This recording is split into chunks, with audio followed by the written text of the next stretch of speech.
Shalom Bapak Ibu semua, apa kabar? Puji Tuhan, kita bersama-sama ada di khotbah minggu bersama Boksu Willy. Tema khotbah minggu kali ini adalah cara Tuhan yang misterius. Yohanes 15 ayat ke-15 firman Allah berkata, "Aku tidak menyebut kamu lagi hamba, sebab hamba tidak tahu apa yang diperbuat oleh tuannya. Tetapi aku menyebut kamu sahabat, karena aku telah memberitahukan kepada kamu segala sesuatu yang telah kudengar dari Bapakku." Banyak orang mengatakan bahwa Tuhan bekerja dengan cara yang misterius. Apakah benar? Namun jika baca dari ayat ini, kita bisa tahu bahwa Tuhan bukanlah pribadi yang misterius bagi orang-orang yang mengenalnya. Tentu saja kita akan menganggap Tuhan itu misterius jika kita tidak mengenalnya. Jika kita memiliki sahabat yang selalu bersama-sama selama 20 tahun, maka kita dapat mengetahui sifat, kebiasaan, dan apa yang menjadi keinginannya. Bahkan, seseorang yang sangat dekat dengan sahabatnya dapat mengetahui kondisi, keputusan, atau pilihan sang sahabat hanya dari gerak tubuhnya saja. Hal yang sama dengan hubungan kita dengan Tuhan. Kalau kita mengenal Tuhan, maka kita akan tahu sifat, kebiasaan, rencana yang akan dilakukan, dan apa yang menjadi keinginannya Tuhan. Satu-satunya cara agar kita dapat mengenal adalah melalui membaca dan merenungkan firman Tuhan siang dan malam. Beberapa orang bertanya kepada Tuhan begini dalam doa mereka, "Tuhan, mengapa Engkau mengizinkan sakit penyakit ini datang dalam hidup saya? Tuhan, mengapa Engkau membiarkan kecelakaan itu merenggut nyawa orang tua saya?" Harus saya katakan bahwa pertanyaan-pertanyaan ini datang dari orang-orang yang tidak mengenal Tuhan. Kalau kita mengenal Tuhan, tidak mungkin mempertanyakan Tuhan akan hal-hal buruk yang terjadi di dalam hidup kita. Kita tidak akan meragukan kasih-Nya yang besar atas kita, sekalipun yang terjadi itu adalah hal-hal yang buruk, yang tidak baik. Masa kita terima yang baik? Tidak mau terima yang tidak baik? Ayub mengatakan seperti itu. Nah, firman Tuhan dalam 1 Petrus 2 ke 24 berkata demikian. Ia sendiri telah memikul dosa kita di dalam tubuhnya, di kayu salib, supaya kita yang telah mati terhadap dosa hidup untuk kebenaran. Oleh bilur-bilurnya kamu telah sembuh. Jelas ayat ini mengatakan bahwa justru Dia, Yesus, menyembuhkan sakit penyakit kita. Ada amin. Lalu di Yeremia 29 ayat ke-11, firman Allah berkata seperti ini.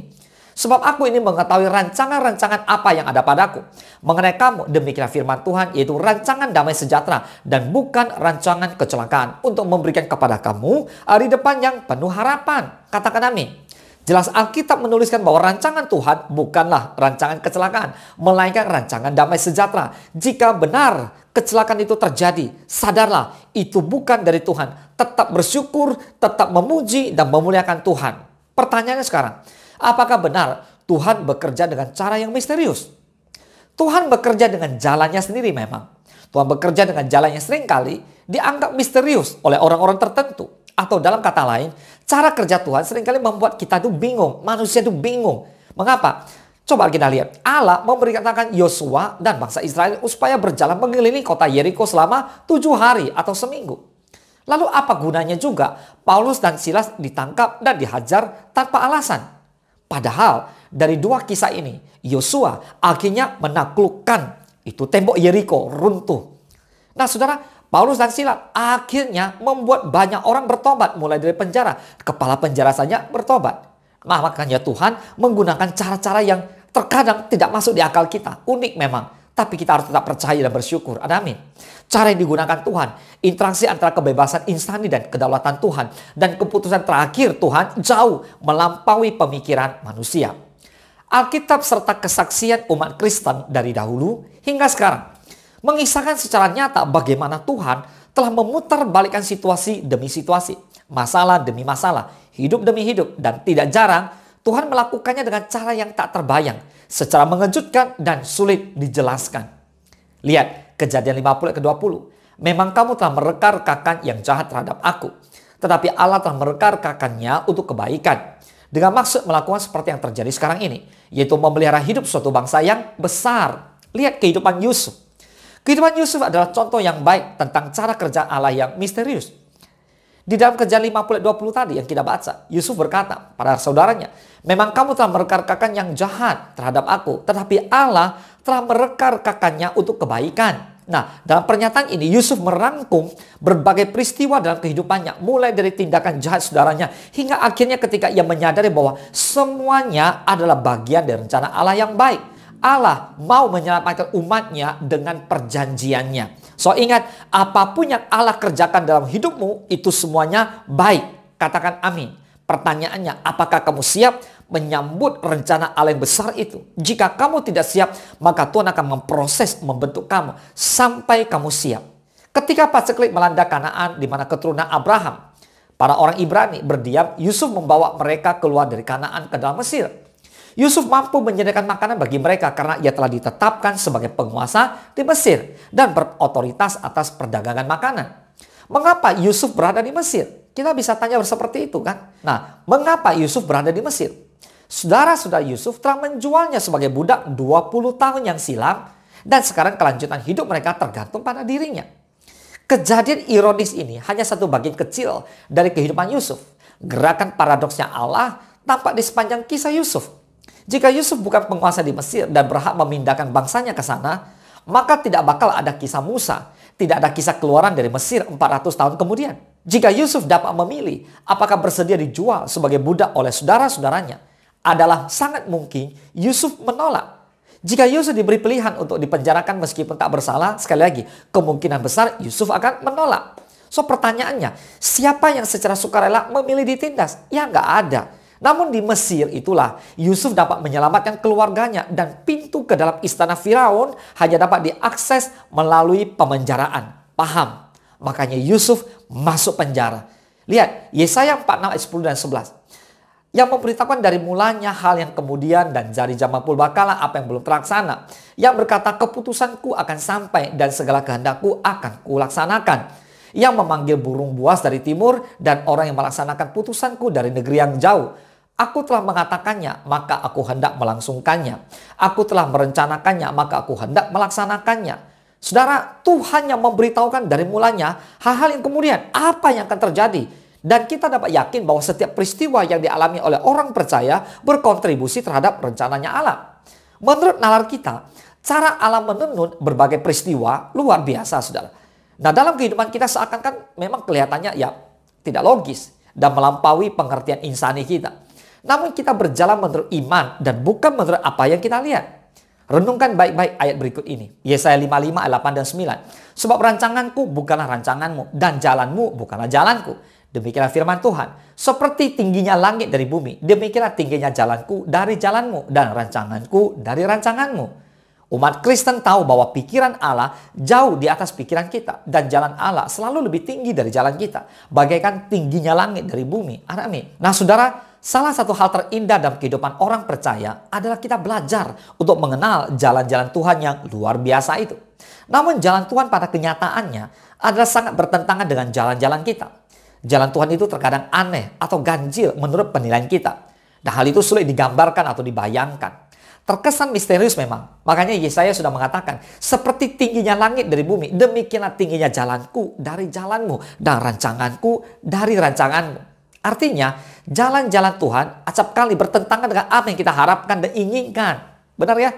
Pertanyaannya sekarang, mengapa Tuhan mendesain jalan-jalannya sedemikian rupa? Unik memang. Asik juga ya.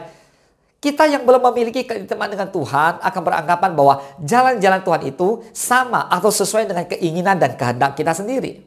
Bila yang terjadi itu sesuai dengan keinginan dan kehendak kita, maka dengan cepat kita menyimpulkan inilah jalan Tuhan.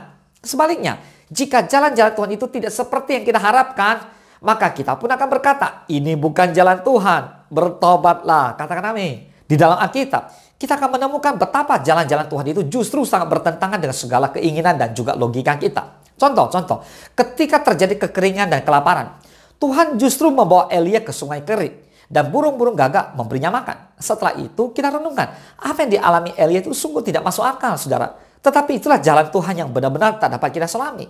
Matius 5 ke 39 ke 41. Tetapi aku berkata kepadamu, janganlah kamu melawan orang yang berbuat jahat kepadamu, melainkan siapapun yang menampar pipi kananmu, berilah juga kepadanya pipi kirimu. Dan kepada orang yang hendak mengadukan engkau karena mengingini bajumu, serahkanlah juga jubahmu. Dan siapapun yang memaksa engkau berjalan sejauh 1 mil, berjalanlah bersama dia sejauh 2 mil. Dunia berprinsip, setiap kejahatan juga harus dibalas dengan kejahatan. Bahkan pembalasan lebih kejam dari perbuatan. Bagaimana jalan Tuhan? Jalan Tuhan adalah agar kita mengasihi musuh atau orang yang membenci kita. Saudara, walau jalan-jalan Tuhan terkadang terasa berat memang. Gak gampang Pak Willy, Boksu Willy, gak gampang. Tapi ingat saudara, kamu harus percaya kepada rencananya yang ajaib dan indah itu. Karena semuanya itu akan mendatangkan kebaikan buat kamu saudara. Ingat, jalan Tuhan dirancang agar kamu senantiasa tinggal di dalam Dia dan belajar untuk tunduk kepada kehendak-Nya. Mari yang mau bersama-sama dengan saya, kita katakan amin. Mari kita bersatu dalam doa. Bapa di dalam surga, terima kasih Tuhan Yesus. Hari kami belajar cara Tuhan yang misterius. Terkadang kami merasa misterius karena kami kurang mengenal Tuhan atau tidak mengenal Tuhan. Bapa, ajar kami untuk luangkan lebih banyak waktu untuk mengenal pribadi Tuhan. Baik lewat pembacaan firman Tuhan, lewat perenungan ayat Alkitab, lewat doa, pujian, penyembahan, tinggal dalam hadirat Tuhan. Kami rindu mengenal pribadi-Mu. Tuhan Yesus, kami tahu Engkau selalu merancangkan yang baik, yang sempurna untuk kami, anak-anak-Mu. Hanya seringkali kami tidak mau terima yang tidak baik. Pada yang tidak baik itulah yang membentuk kami. Kami hanya yang baik aja. Tuhan ampuni kami. Kami mau bertobat dalam nama Yesus. Hari ini Kau memberkati semua rekan-rekan umat Tuhan. Baik yang di rumah-rumah yang mengikuti khotbah minggu ini secara online. Tuhan berkati mereka semua. Agar mereka menjadi anak-anak Tuhan yang peka. Anak-anak Tuhan yang tunduk, yang taat, yang setia kepada kehendak dan rencana Tuhan. Karena kami percaya semua akan indah pada waktunya. Kami siap Tuhan menjadi prajurit Kristus yang gagah perkasa. Kami punya mental yang kuat, kami tidak gampang goyah. Karena cinta kami yang kuat kepada Kristus. Kami boleh mengatakan bahwa kami mengasihi Tuhan. Kami mau menjadi sahabat Tuhan. Dan kami mau tunduk melakukan perintah-perintah Tuhan. Kami mengasihi Tuhan dan kami mengasihi sesama. Terima kasih Bapa, terpujilah nama Tuhan. Hanya di dalam nama Tuhan Yesus Kristus kami berdoa dan kami mengucap syukur. Haleluya. Mari sama-sama kita katakan amin. Selamat hari Minggu. Tuhan Yesus memberkati.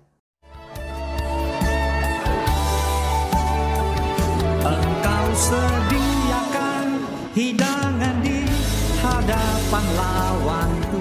Engkau mengurapi kepalaku dengan minyak baru. Ku sembah Kau Tuhan, ku sembah Kau Yesus. Ku tinggikan nama-Mu di atas segalanya. Ku sembah Kau Tuhan, sembah Kau Yesus, ku tinggikan nama-Mu di atas.